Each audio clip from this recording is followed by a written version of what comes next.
Hi guys, good evening. This is the one and only African Superstar back at it again. Shout outs to the African Superstar family.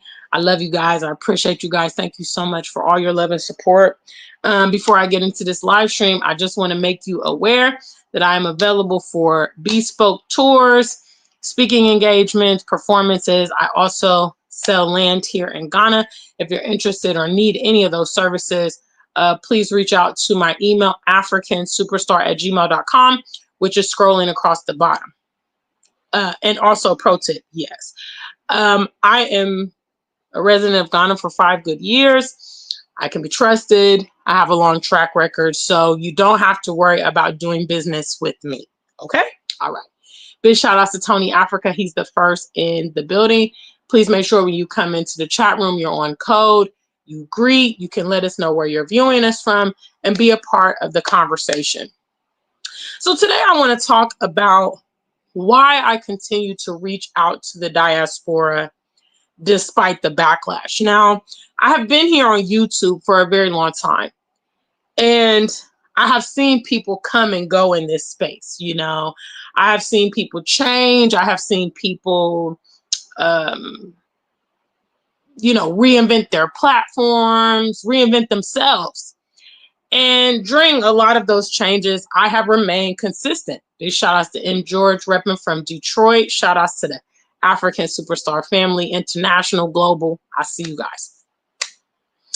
And there's one specific reason why I continue to reach out to the diaspora despite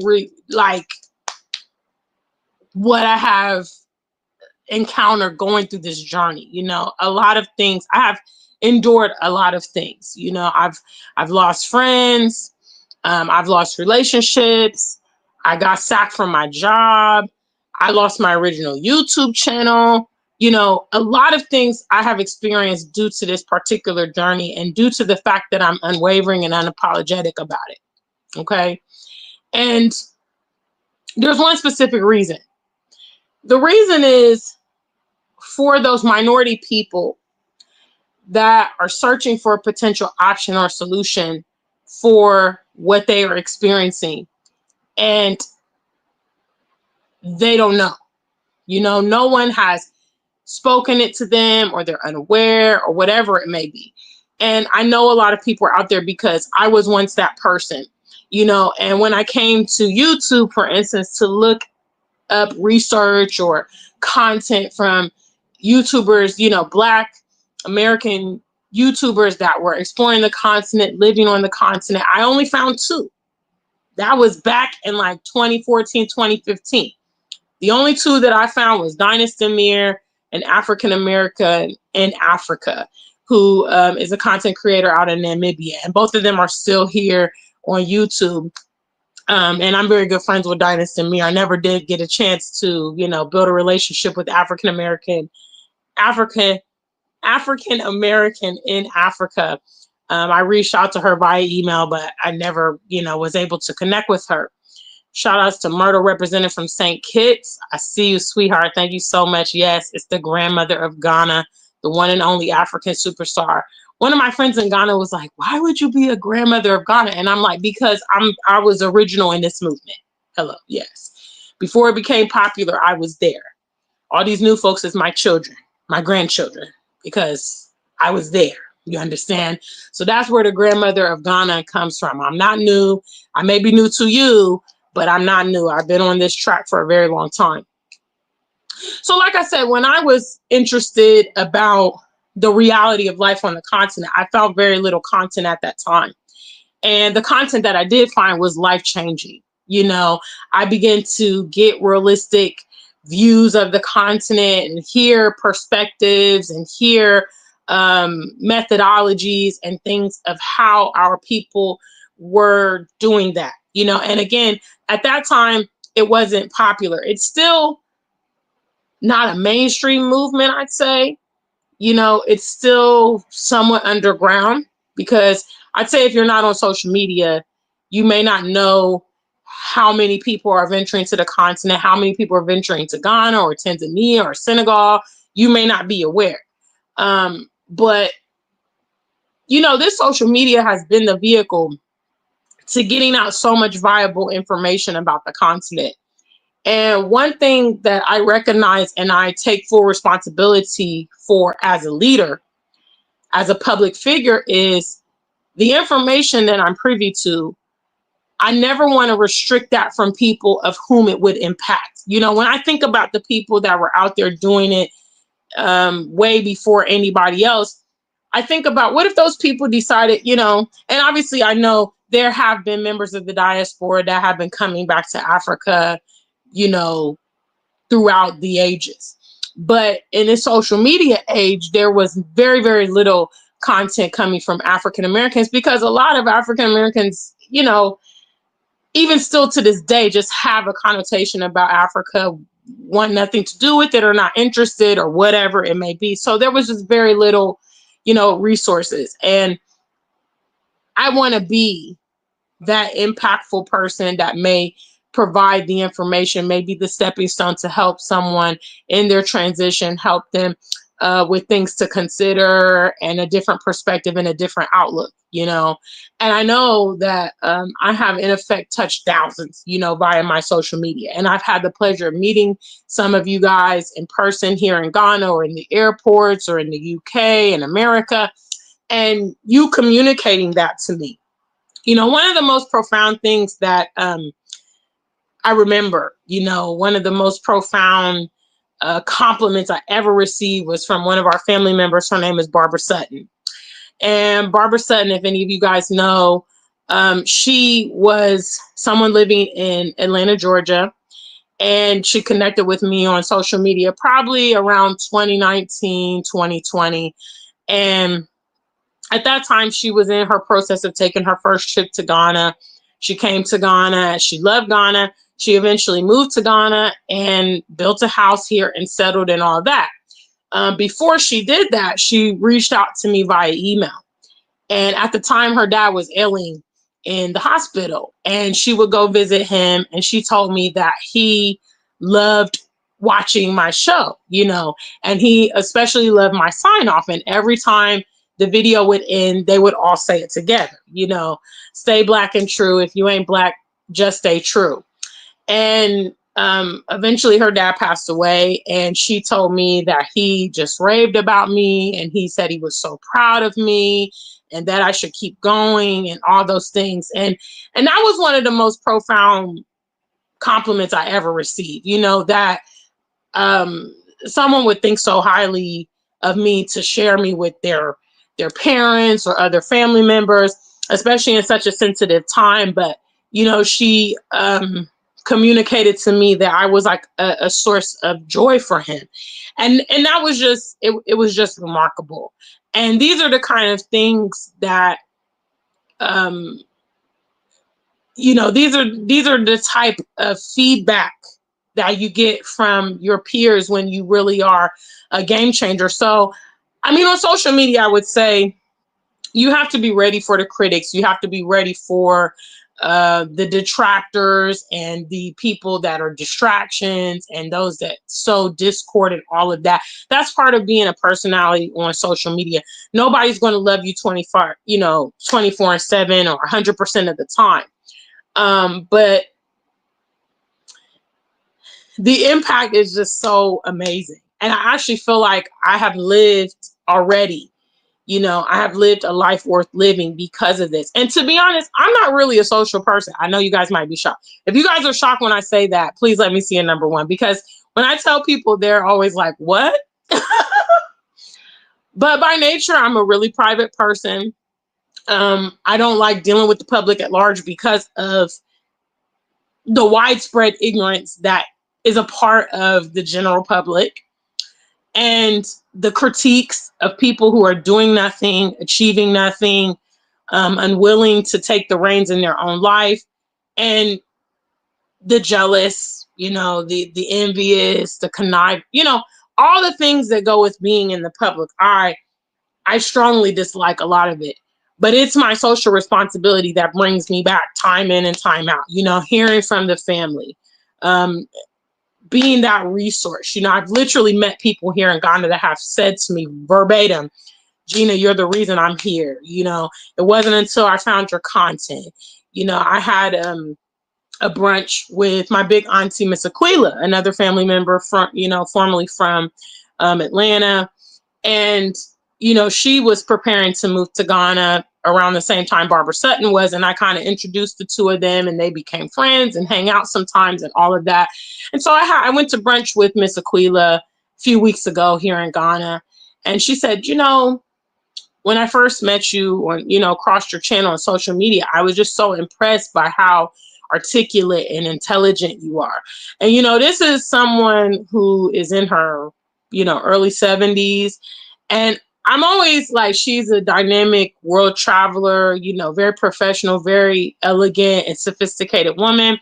And when I hear things from people that I actually admire, people that I think are very well accomplished, it's just a shining star in my galaxy, you know.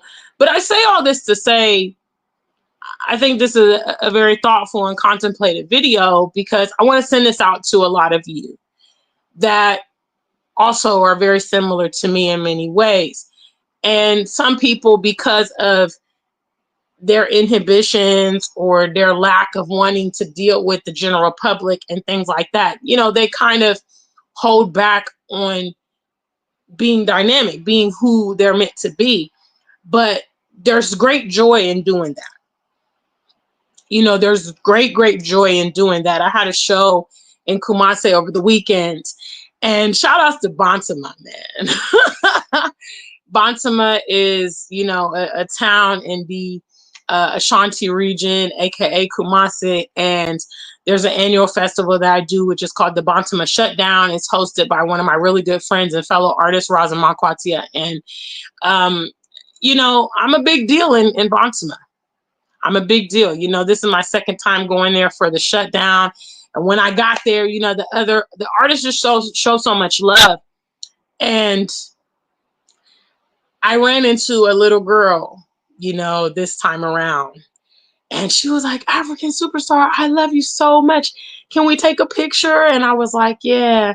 And she was like, what can, you know, can I see you again? Because, you know, the kids, they know I don't live in Kumasi. Kumasi is like about a 5 to 6 hour ride by a bus to, you know, that's the distance between Accra and Kumasi. And, you know, she was like, well, can I spend some time with you? And I was like, unfortunately, honey, I really don't have any time, but I promise I'll come back and see you. And, you know, just like her expression of disappointment, like she really wanted to spend time with the African superstar. And it's just, it's really profound, guys. And I would say that the pros outweigh the cons in being a positive reflection of our people, because there's so many negative and ignorant reflections of our people out there. And a lot of the intellectuals and the professionals, you know, they can't be bothered with dealing with it because in the real world, they're doing things. And in the real world, they're relevant. So they don't have the need to come on the social media. But I know for a fact that I would not be able to communicate. You know, we've seen here just a couple people that put their locations. You know, we're international. We have people from the US. We have, you know, Myrtle from St. Kitts. We have people in the UK. I mean, I remember even at a point, I don't know if they're still viewing, but I had someone in Asia that used to watch me. And we've gone global and international. And that's why I do what I do. You know, I do what I do for the one or two or the three of you that's going to actually take it up, that's going to be encouraged. And you know, when I was preparing to make these moves, I mentioned it the other day, there were some of my friends in whom I spoke to, you know, my big sister, Michelle. I wore her ear out every day, talking about the move and talking about this and talking about that. She's a great listener. So, you know, she was there for me. My homegirl, Tina, you know, my girlfriend, Nicola, you know, staples and rocks and pillars in my life. And I needed constant, you know, reinforcement, constant encouragement, because I was literally preparing to do things that like nobody in my family had done. None of my friends were doing, and there was so much backlash. You know, a lot of folks in America, I don't know what it is, You know, they're intimidated by traveling, the concept of traveling internationally, living abroad.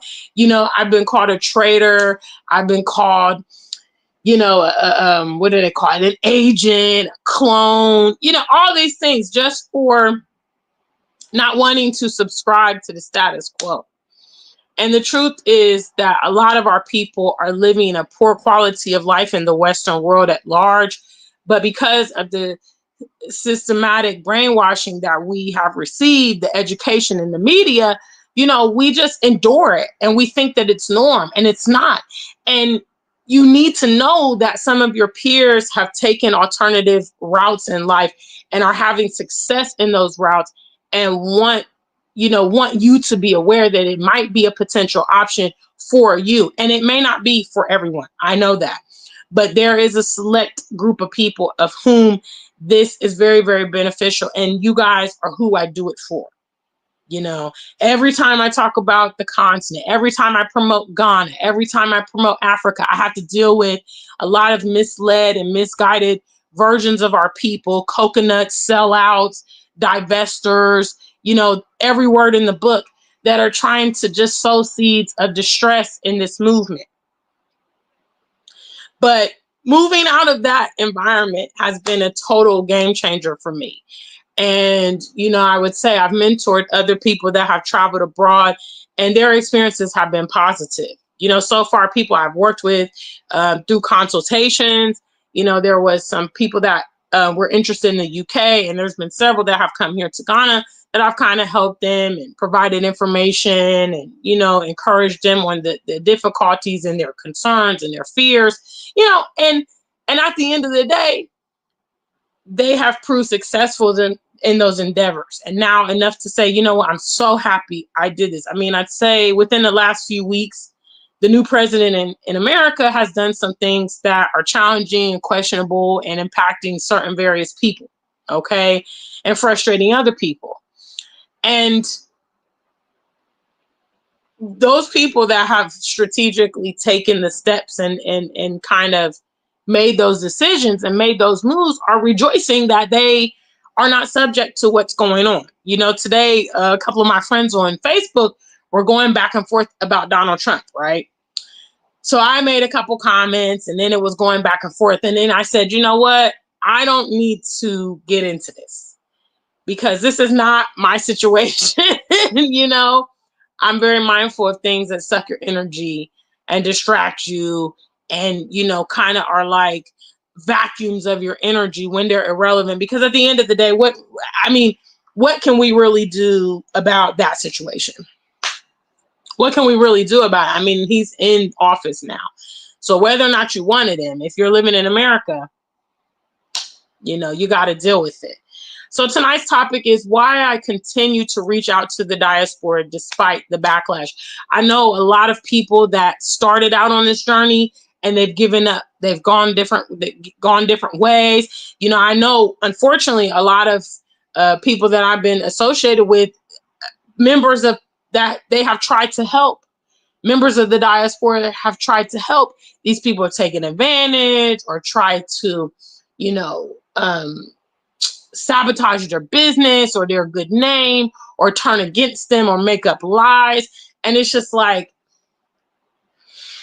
you know, the journey is not for the faint at heart. But one thing I take solace in is that this is something that has been repeated throughout human history. You know, anybody who is anybody, okay, any prolific leader, anyone who leaves an imprint on mankind, they all went through the backlash of alternative thinking, you know, and unfortunately, a lot of those people were not ever even appreciated in their lifetime. It wasn't until their death or posthumously that they were celebrated or revered or even acknowledged for their contributions. I at least have had the benefit of hearing from some of you guys and you guys being very verbal and very supportive to let me know how I'm impacting you, you know, and that it's enough, you know, hearing for one or two or three or five of you guys, it outweighs the hundreds of stupid comments I get in a year that I have to delete, block people, you know, all of that. But I would like to say that the critics, they never come to my face. They never not what I've never not once been confronted in my face about, they're what do they call, keyboard cowboys? Hello, big shout out to African Superstar family, ATM International. Hi, good evening. How's the family doing today? I hope you guys are doing very well. Sir Patrick is there. Canberra is there. Big shout out to the family. Make sure you get in the chat room. Tonight I'm talking about why I don't give up.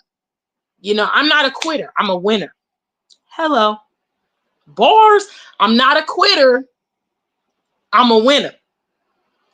And because I'm fully aware that the message that I have to share could be so encouraging, enlightening, thought-provoking, avant-garde to people, I'm going to keep on. I don't want to be sitting on knowledge or sitting on, a communication that could impact someone. Because when I think about the state of mind that I was in when I used to live in America, more specifically, I did prefer living in Europe more than America. What I disliked about Europe was the cold weather, but apart from that, I love the infrastructure. I love the trains. I especially loved, the pedestrian lifestyle that was available. I love the accessibility to travel. I love the safety. I love the, better quality of food, the NHS. I enjoyed a lot of things about the UK, which is probably why I still often go to the UK. But I remember the state of mind that I was in America. I literally felt hopeless. And one thing about being an intellectual is you are abreast and aware of a lot of things that maybe your peers are not. And it can be very, very burdening, because while the other people are in la la land and they don't see, some of the bigger picture, you see it. And because you see it, you're compelled to take action. And when you feel like you're supposed to be doing something, but unfortunately you're being hindered, or there's setbacks, or there's obstacles, or maybe there are external effects that are prohibiting you from being great. And that's just how I felt. I just felt like somebody's foot is on my neck.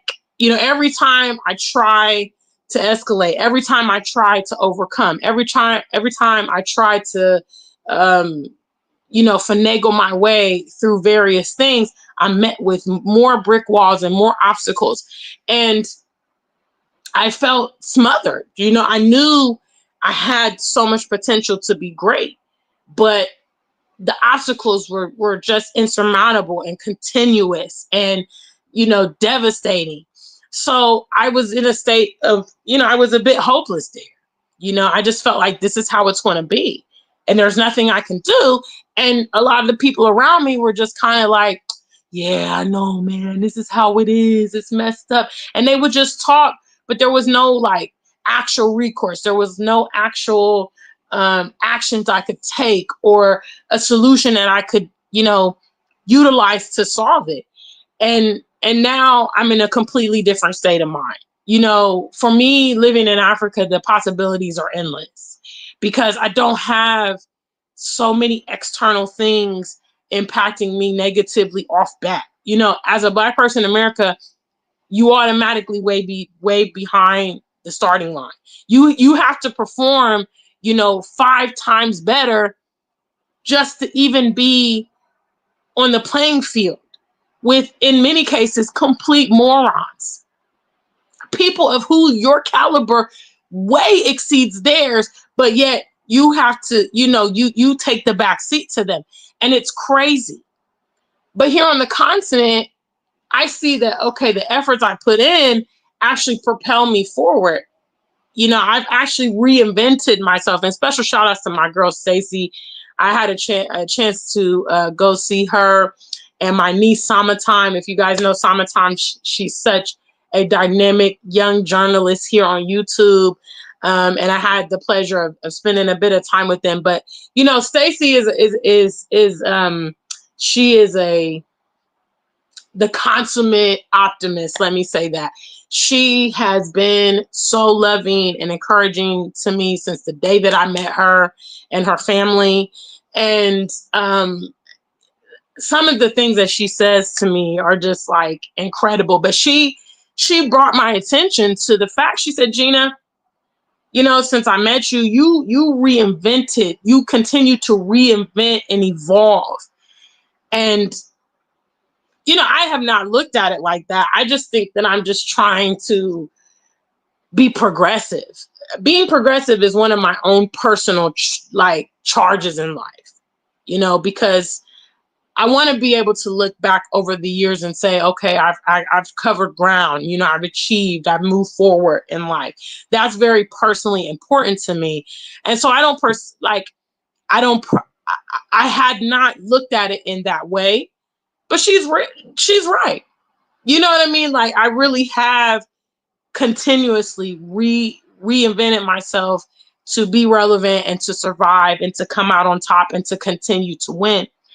And it's just fantastic when, you know, you have all these lovers around you, you know, my friends, lovers of positivity, lovers of encouragement. They speak deeply to me, you know, they speak profoundly to me. And they may not even realize it in some of the things they say, you know, it might just be something casual. But it really resonates with me because that is what I always want to do. You know, I want to be impactful. I want to be legendary. I want to be progressive. I want to be inspiring. You know, I don't mind, you know, in an age where people don't want to be leaders and don't want to be accountable and want to come out and say, you know, they want to be in the public eye, but subsequently they don't want the responsibility of the public eye. I'm someone who's like, yeah, I want my name to be good. I want my reputation to be good. I want to impact positively my people. I want to be an example to my people. And so when I get the feedback from incredible, dynamic, rich, eloquent, you know, sophisticated, world traveled people that I just think like, oh my God, these people are fantastic. And they're actually speaking these amazing things over me. It's just, I can't even articulate how it makes me feel. You know, sometimes I'm trying not to cry, but sometimes it just makes me so emotional to hear from you guys. So anyway, back, shout outs to the African Superstar family. Camber, I'm actually going to do one tomorrow. I've been a little busy because I had a music show last week, so I didn't do any vlogs because I didn't go to the gym. Yes. I did not go to the gym all last week because of you know, the festivities. So yes, don't worry, stay tuned. But there's plenty of them on the channel. So just, you can take a look at, I mean, I have a lot of videos, over 1,000 videos. So please don't hesitate to check out some of the content that is currently available. But yes, I will be preparing a vlog for you tomorrow. Okay, big shout outs to you. Brown Coat Blue, I see you there. Yes, I've been called an agent. Can you imagine?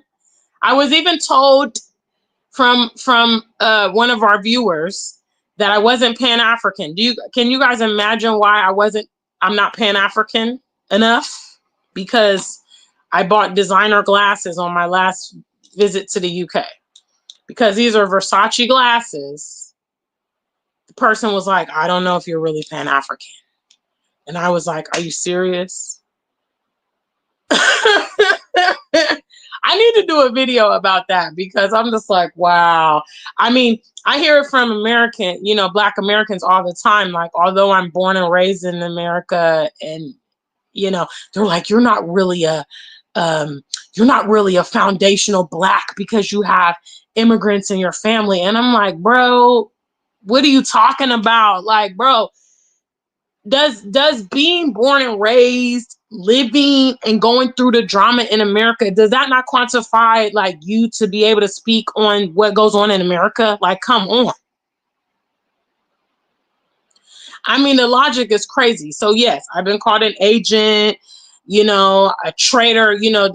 I mean, again, and it's always from the same suspects. You know, I made a video about it, like a lot of this anti-Black, anti-unity, anti-African, you know, pro-Black behavior comes from, unfortunately, fellow Black Americans. And it's just like, bro, why can't you be happy for fellow members of the diaspora that have found a happy place on the continent? You know what I'm saying? Like, why is that so offensive to you? Like, why don't you wish us well? Like, you're not for real. You're not, because I'm rooting for anybody Black. See, I want my people to do well. I'm tired of my people being losers, being the laughing stock, being at the bottom of the totem pole, hearing the sob stories, having failures, broken hearts, getting scammed. I'm tired of that for my people. I want them to live soft life, live luxury, be happy, be relaxed, laugh, smile, have enjoyment. That's what I want for my people, but that's because I'm the real deal. See, you know what I'm saying? Like, I don't just come here and talk and then I live differently. You know what I'm saying? Like, me being on social media is a byproduct of the life that I really live and the person of whom I really am. So it's crazy when I get attacked online from these people, and I'm just like, man, it's crazy. I was even accused of being divisive one time by one of those people in the comments, and I was like, what? Sometimes, I mean, they're not the brightest, star in the sky. So I'm thinking, like, sometimes I'm like, bro, I don't even think you guys understand the meaning and connotations of the words that you're using, because it couldn't be me. It couldn't be me. Brown Coat Blue says a lot of people never even leave their home state. It unfortunately is very common, but I'm happy to see that so many members of the diaspora are now traveling. I think, again, social media has been a catalyst of that, because there is a lot of misinformation and ignorance and fear around leaving America, which is crazy, because America is like one of the most dangerous countries in the world, one of the most racist countries in the world. They have the most gun crime in a modern first world country, but the people are actually scared to experience the world, of whom is not even in those categories. But I think social media has opened that up, because social media has shown, a lot of people are traveling internationally. A lot of people are living abroad. A lot of, the diaspora is now investigating and seeing. And it's not ironic that members of the diaspora that do move internationally and things like that, a lot of their ideology is the same. They're tired of the quality of life in the West. They don't like the weather. They're tired of the racism. They're tired of working 10 times as hard and getting nowhere, and they want a better quality of life that they have been able to locate elsewhere. You know what I mean? So what is so bad about that? What's so bad about us that have done it, reaching back to other members and saying, hey, friends, if you feel like me, check this out. This might alleviate some of your stress. So yeah, big shout outs to Brown Coat Blue. Yes, please make sure you like the stream. We have over 30 of you. Don't hesitate to support, like, share, be a part of the conversation today. I'm talking about why I'm not giving up. I'm talking about why I'm staying Black and true. Say it with me. Stay Black and true. Yes. Okay, I know I'm a dynamic person. I could have a makeup channel. I could have a gossip channel. I could be having lots more subscribers and making lots more money. But I think that this subject matter is way more important. And I know that I have a valuable position in this space. I'm a trusted individual with a long track record. And that's the kind of person who can be qualified to give this type of information. Not somebody who jumps out of the country, who's on the plane already vlogging like they're an expert and they've been in a new country for 5 minutes. Or somebody who moved to Ghana with $2 and, found out they weren't going to get very far with it.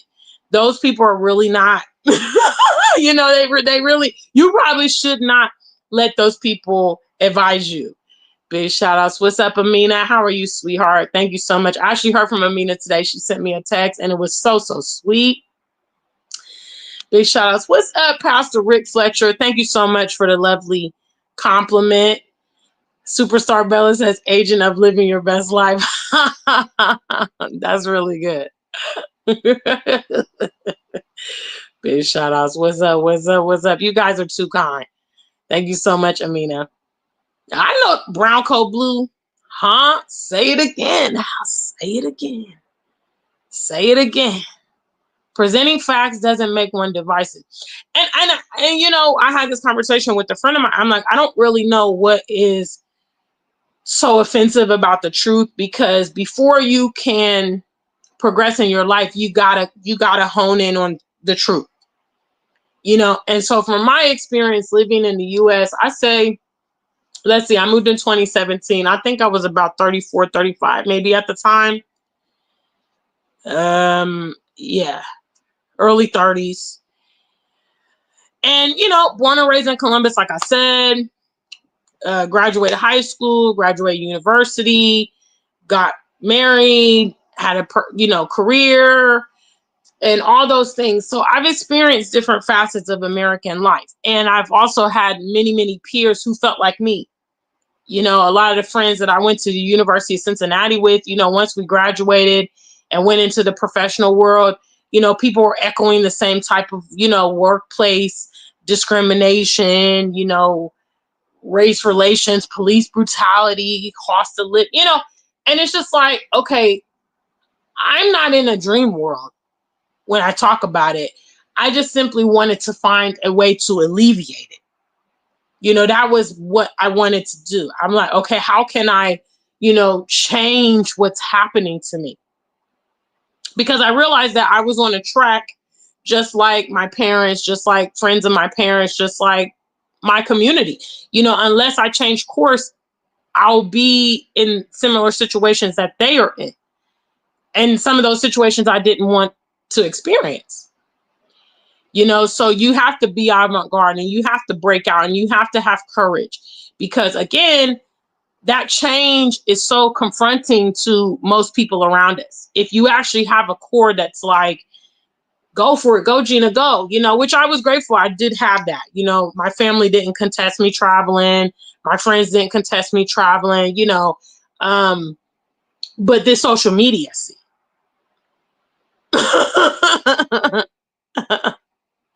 Brown Coat Blue says, people tell me sometimes I'm vilifying people. I say, if telling the truth is vilifying someone, that literally just means they're a villain. Ain't my fault. Facts.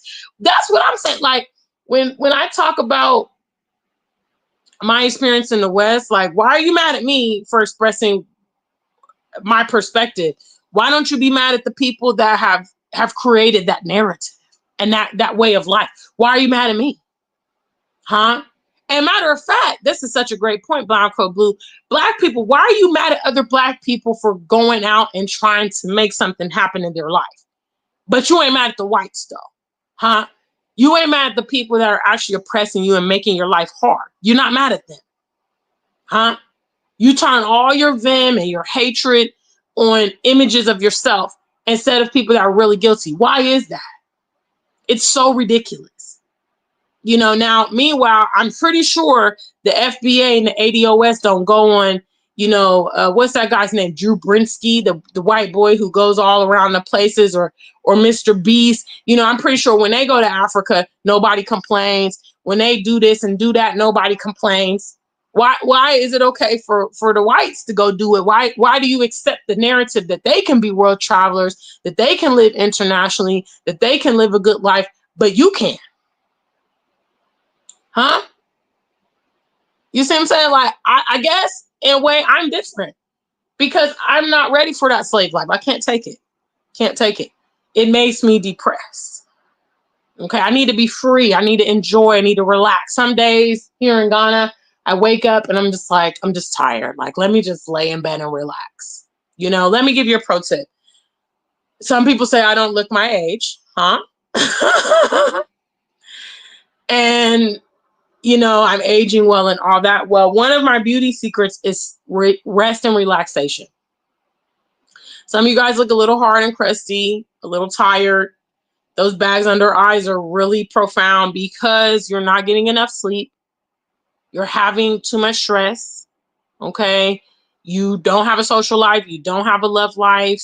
You know, you don't exercise. Your diet is poor. And it shows on you, you know, and I realized I was like this Western world is going to age me before my time because of all the stress that I'm navigating. And what is particularly hard for me is compressing myself. You know, like a lot of the things that would I would encounter in the Western world, like it's infuriating for me. Like it's like the ignorance is so frustrating and ridiculous. And it makes me want to lash out. It makes me want to like express myself, you know, because they know exactly what they're doing. But obviously, if you respond like that, then they're going to retaliate. They're going to flip it on you like you're the bad guy, you're the weirdo, and you've just gone crazy, and you're violent, and you're the angry black woman, and all those stereotypes. And so therefore we you know, we code switch. I think that's the word I'm trying to say. We code switch a lot of times because you know, we have to be mindful. We don't want to be threatening. We don't want to be aggressive. We don't want to be this. We don't want to be problematic. And we're taking on, you know, the perceptions of other people and trying to mitigate it. And it's so actually draining, you know, and I don't want to do that anymore. As I was getting older, I was losing the ability to do it.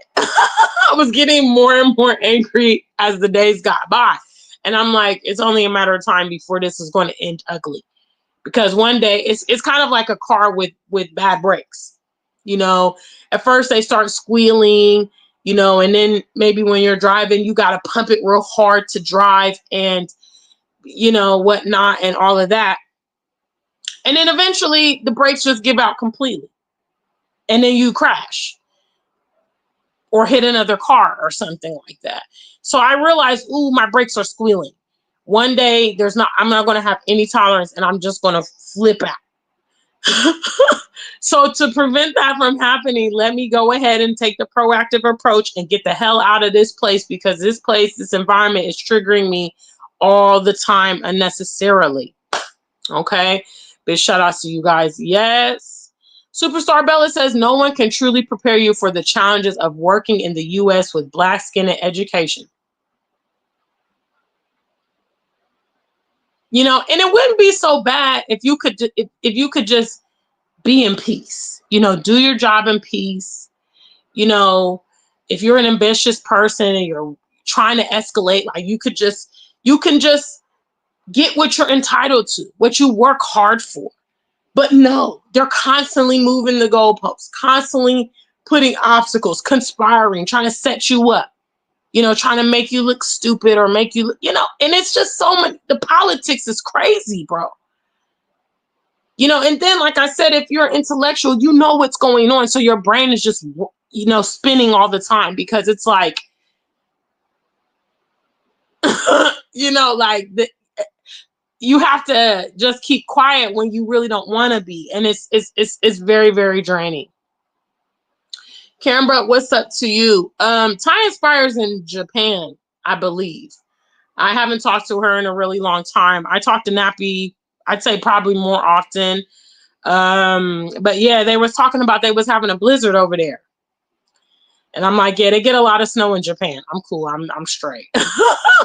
But I guess, hey, you know, I know Ty Inspire formerly lived in Japan before she moved to Ghana. So I think maybe she, you know, just returned to her lifestyle, her life in Japan or whatever.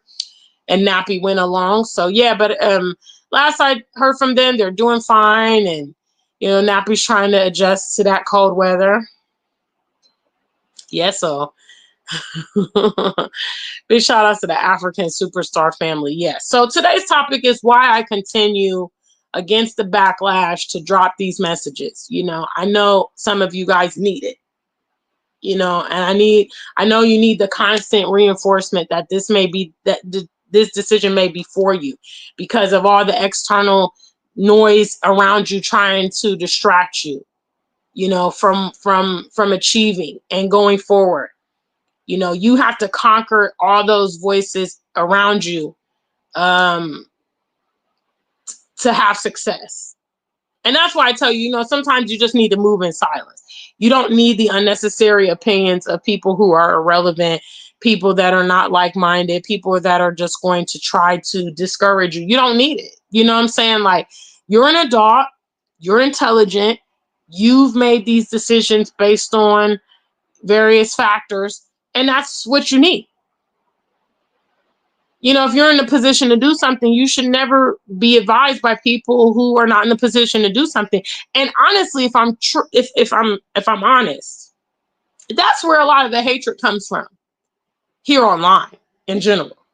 You know, when people are doing things in their lives or living unconventionally, the people that are not in position or refuse to put themselves in position and are jealous because they too can't just do it. You know, they feel so offended by you living freely in your life. That's really what it is. You know what I'm saying? It's like, it's so much hatred when you're doing this or doing that.